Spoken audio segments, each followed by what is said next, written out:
Hello बच्चों।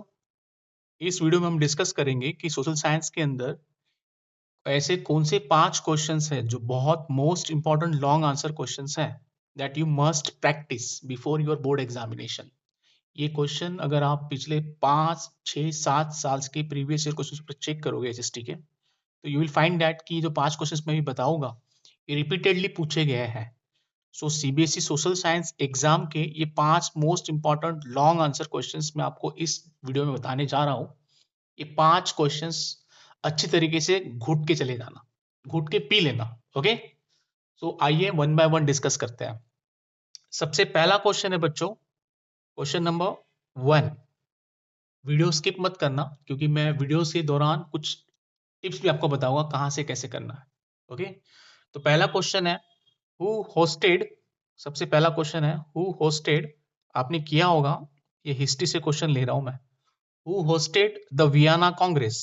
Who hosted the Vienna Congress? Vienna Congress किसने host करी थी? ये क्वेश्चन आपने किया होगा।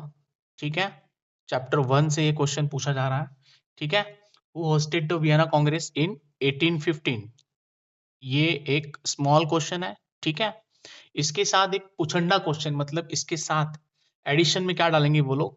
एनालाइज एनालाइज एनालाइज दी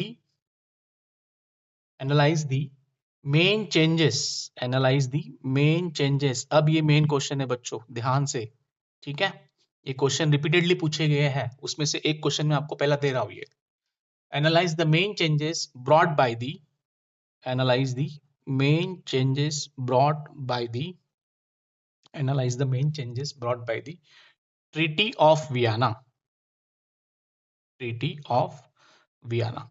अब ये क्वेश्चन बच्चों बहुत बड़ा है। ठीक है, एक्चुअल में आपको इसको ध्यान से देखना।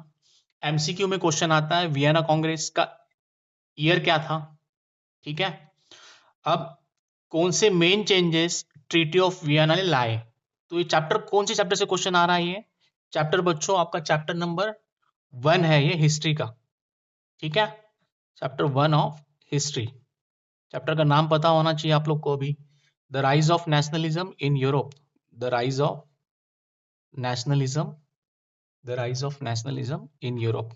यूरोप में राष्ट्रवाद की शुरुआत, नेशनलिज्म इन यूरोप। ठीक है, इस चैप्टर से ये सबसे इंपॉर्टेंट क्वेश्चन है, रिपीटेडली सीबीएसई ने पूछा है। ठीक है, यहां तक ध्यान से समझना है। अब जब आप इस क्वेश्चन के आंसर को प्रिपेयर करोगे तो यू विल फाइंड दैट कि बहुत सारा फैक्चुअल डेटा आपके पास आ रहा है, फैक्ट्स। तो उस फैक्ट से आपको एमसीक्यू आ सकते हैं, वेरी शॉर्ट क्वेश्चन आ सकते हैं।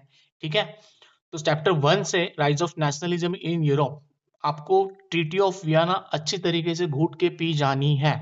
ठीक है, उस ट्रीटी के बाद कौन से मेजर चेंजेस यूरोप में आपको देखने मिले। ठीक है, आपको अच्छे से लर्न करके रखना है, घूट के पी जाना। ठीक है, अब सेकंड क्वेश्चन मैं आपको देने जा रहा हूं बच्चों, ज्योग्राफी का। सेकंड क्वेश्चन मैं आपको देने जा रहा हूं ज्योग्राफी का। डिस्कस डिस्कस ध्यान से सुनो, ध्यान से सुनो।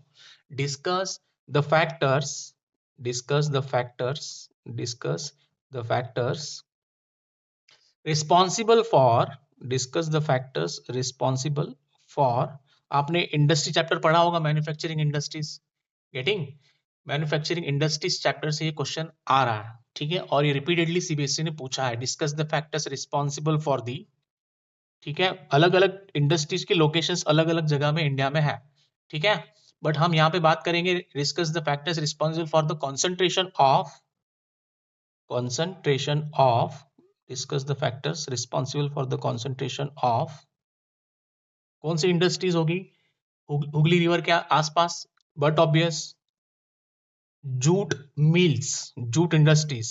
Getting, Hooghly river eastern part of India, West Bengal इस तरफ। ठीक है, jute mills along the banks of river Hooghly, along the banks of river Hooghly। very most important question, very most important question बच्चों, जियो से क्वेश्चन आता है। ये है आपका chapter manufacturing industries, manufacturing industries किस में है बच्चों? ये चैप्टर ज्योग्राफी में है, मैन्युफैक्चरिंग इंडस्ट्रीज। गेटिंग? बहुत इंपॉर्टेंट क्वेश्चन है, रिपीटेडली सीबीएसई ने इस पे क्वेश्चन पूछा है। ठीक है, ज्योग्राफी में चैप्टर है, ये भी आपको बता देता हूं मैं। ठीक है, क्वेश्चन समझ आया होपफुली आपको कि जूट इंडस्ट्रीज या jute mills, river Hooghly, river Hooghly कहां पे है बच्चों? रिवर हुगली वेस्ट बंगाल में है। ठीक है, वेस्ट बंगाल में रिवर हुगली है। तो ये रिवर हुगली पे जूट मिल्स का कॉन्सेंट्रेशन डेंस है। ठीक है, उसके पीछे कौन से रिस्पॉन्सिबल फैक्टर्स आपको डिस्कस करने हैं। अब सेम जब आप इस क्वेश्चन को प्रिपेयर करोगे, यू विल फाइंड दैट कि बहुत सारे फैक्ट्स आपको मिल रहे हैं। ठीक है, तो no need to worry, small questions, MCQs and क्या कहते हैं उसको, वेरी शॉर्ट क्वेश्चंस आपके इसी क्वेश्चन को प्रिपेयर करते वक्त हो जाएंगे। ठीक है, सेकंड क्वेश्चन आपका हो गया। अब थर्ड क्वेश्चन मैं आपको बताने जा रहा हूं, ध्यान से बच्चों। क्वेश्चन नंबर थर्ड, इसे हम ले रहे हैं इकोनॉमिक्स से। डिफरेंशिएट बिटवीन, इकोनॉमिक्स और टोटल चैप्टर्स कितने आ रहे हैं बच्चों? 4 चैप्टर आ रहे हैं, बरोबर है। और इकोनॉमिक्स सबसे इजी सब्जेक्ट है सोशल साइंस के अंदर। ठीक है, differentiate between, differentiate between organised, differentiate करने के लिए कहा जाएगा आपसे organised and unorganised sectors of economy, unorganised sector of, unorganised sectors of, unorganized sectors of, unorganized sectors of, unorganized sectors of economy. Okay, unorganized sector of economy, very most important question. अब आपने एक chapter पढ़ा होगा economics के अंदर, ठीक है, sectors of economy, sectors of economy, ये चैप्टर आपने पढ़ा होगा इकोनॉमिक्स के अंदर। ठीक है, चैप्टर का नाम क्या है, मैं नाम यहाँ पे लिख के रहा हूं, आप देख लेना एक बारी। चैप्टर है sectors of economy, sectors of economy, उसमें ये टॉपिक अच्छे से कर लेना। अलग अलग सेक्टर्स ऑफ इकोनॉमी है, primary sector, secondary sector, tertiary sector, private sector, public sector, joint sector, organise sector, unorganise sector, formal sector, informal sector. इन सबको अच्छे से प्रिपेयर करके तो रखना ही है आपको, इन सबको प्रिपेयर करके रखना है। बट उन सब में सबसे इंपॉर्टेंट सेक्टर्स कौन से हैं? Organise sector and unorganise sector. इन दोनों सेक्टर्स को अच्छी तरीके से प्रिपेयर करके रखना। ठीक है, ये क्वेश्चन एक्सपेक्टेड है, रिपीटेडली सीबीएसई पूछती है। ठीक है, लॉन्ग आंसर्स में पूछेगी। Okay, sectors of economy chapter है इकोनॉमिक्स के अंदर, भूलना नहीं, सेक्टर्स ऑफ इकोनॉमी, इकोनॉमिक्स के अंदर। ठीक है, सब्जेक्ट इकोनॉमिक्स, ये तीसरा हो गया। अब मैं चौथा आपको बता रहा हूं, चौथा क्वेश्चन, इसे हम लेते हैं पॉलिटिकल साइंस से, थोड़ा स्टेटमेंट लाइक क्वेश्चन है ये, जरा ध्यान से आप समझना। ठीक है, डेमोक्रेसी के ऊपर है। Democracy produces, democracy produces an accountable, जिम्मेदार, accountable, democracy produces an accountable, responsible, कैसी होनी चाहिए? responsible भी होनी चाहिए, and legitimate government, एक भरोसेमंद, ठीक है, legitimate government। ये आपको स्टेटमेंट दी जा सकती है, या इस तरीके से मिलती जुलती कोई स्टेटमेंट आपको दी जाएगी।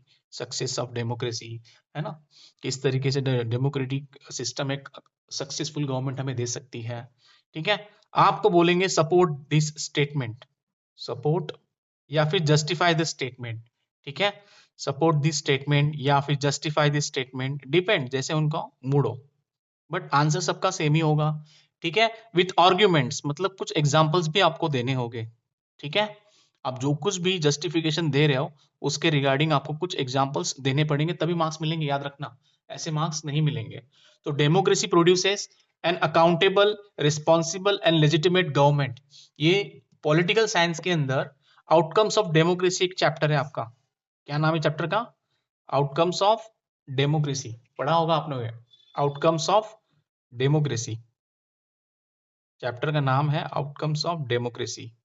अब ये क्वेश्चन को जब प्रिपेयर करोगे ना, एक्चुअली पूरे चैप्टर की थीम ही है डेमोक्रेसी का आउटकम क्या है। तो देखिए, जब डेमोक्रेसी अकाउंटेबल होनी चाहिए, रिस्पॉन्सिबल होनी चाहिए और लेजिटिमेट होनी चाहिए, correct, this is the outcome of democracy, और यही चैप्टर की थीम है आपकी, बरोबर है, समझ आ रही है बात? दैट्स वाई क्वेश्चन इंपॉर्टेंट बनता है। और ये लॉन्ग आंसर में सीबीएसई ने रिपीटेडली पूछा है। अगर आप पिछले 5 साल के क्वेश्चन पेपर ध्यान से देखो तो बहुत सारे छोटे बड़े वन लाइनर्स एमसीक्यू क्वेश्चंस इन्हीं क्वेश्चंस में फंसे हुए आपको मिलेंगे। ओके, अब लास्ट क्वेश्चन दे रहा हूं, इसी चैप्टर का दे रहा हूं मैं लास्ट क्वेश्चन। ठीक है, क्वेश्चन नंबर 5, इसी चैप्टर का मैं क्वेश्चन 5 आपको देने जा रहा हूं। Question number 5, how is democracy, how is how is democracy, ध्यान से बच्चों, इसमें और ऊपर वाले क्वेश्चन में थोड़ा सा फर्क है आंसर का। ठीक है, how is democracy a better form of, how is democracy a better form of, better form of government. Government के लिए मैं GOV लिख रहा हूं, आप फुल फॉर्म में लिखोगे। ठीक है, how the democracy is a better form of government. ठीक है, ये क्वेश्चन आ सकता है। ठीक है, ये बीच बीच में ब्लर हो रहा है, उसके लिए सॉरी, उसी के लिए एडजस्ट करना पड़ता है। How is democracy a better form of government in in comparison, in comparison, ध्यान से ऊपर वाले क्वेश्चन का और इस वाले क्वेश्चन का आंसर थोड़ा सा अलग है। ठीक है, in comparison to a dictatorship, to a dictatorship, dictatorship से कंपेयर करेंगे तो डेमोक्रेसी किस तरीके से फायदेमंद है, ये चैप्टर है, ये क्वेश्चन है। सेम चैप्टर में आपको देखने मिलेगा, चैप्टर है आउटकम्स ऑफ डेमोक्रेसी। ठीक है, आउटकम्स ऑफ डेमोक्रेसी, बहुत बहुत इंपॉर्टेंट क्वेश्चंस मैंने आपको शॉर्टलिस्ट करके दिए हैं बच्चों। ठीक है, outcomes of democracy, outcomes of democracy, clear है? ये भी पॉलिटिकल साइंस से ही पूछा जा रहा है। ठीक है, डोंट वरी, ये 5 क्वेश्चंस मैंने शॉर्टलिस्ट करके रखे हुए हैं। ठीक है, पहला question, rise of nationalism in Europe, history का है। वियना कांग्रेस 1815 में किसने होस्ट करी, और वियना कांग्रेस मतलब ट्रीटी ऑफ वियना के बाद कौन से मेन चेंजेस आए, ये पहला क्वेश्चन है, रिपीटेडली पूछती है सीबीएसई। नेक्स्ट, ज्योग्राफी से हमने लिया था मैन्युफैक्चरिंग इंडस्ट्रीज। ठीक है, factor responsible for the concentration of jute mills along the banks of river Hooghly. ठीक है, ज्योग्राफी से लिया गया है, मैन्युफैक्चरिंग इंडस्ट्री चैप्टर का नाम है। ओके, भूलना नहीं। नेक्स्ट था differentiate between organised and unorganised sectors of economy.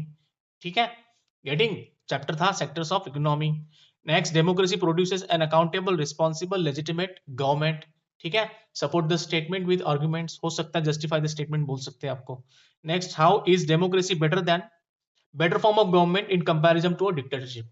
ठीक है, भूलना नहीं, ये भी एक क्वेश्चन है। अब एक चीज ध्यान से सुनना बच्चों, जब भी ये 5 क्वेश्चंस आप करोगे, ठीक है, इन सारे क्वेश्चंस में आपको कई सारे फैक्ट्स मिलेंगे। ठीक है, तो फैक्ट्स को आपको रट लेना है, अच्छी तरीके से घुट के पी जाना है, सो दैट आपके सारे वन लाइनर्स, ठीक है, वेरी शॉर्ट क्वेश्चंस एंड बड़े क्वेश्चंस, ये 5 क्वेश्चंस हो जाएंगे, रेडी हो जाएंगे। ओके, तो prepare this 5 questions and go for your final exams of SST. Probably, cross the finger, ये क्वेश्चंस दोबारा हमें मिलेंगे। Thank you so much for watching this video.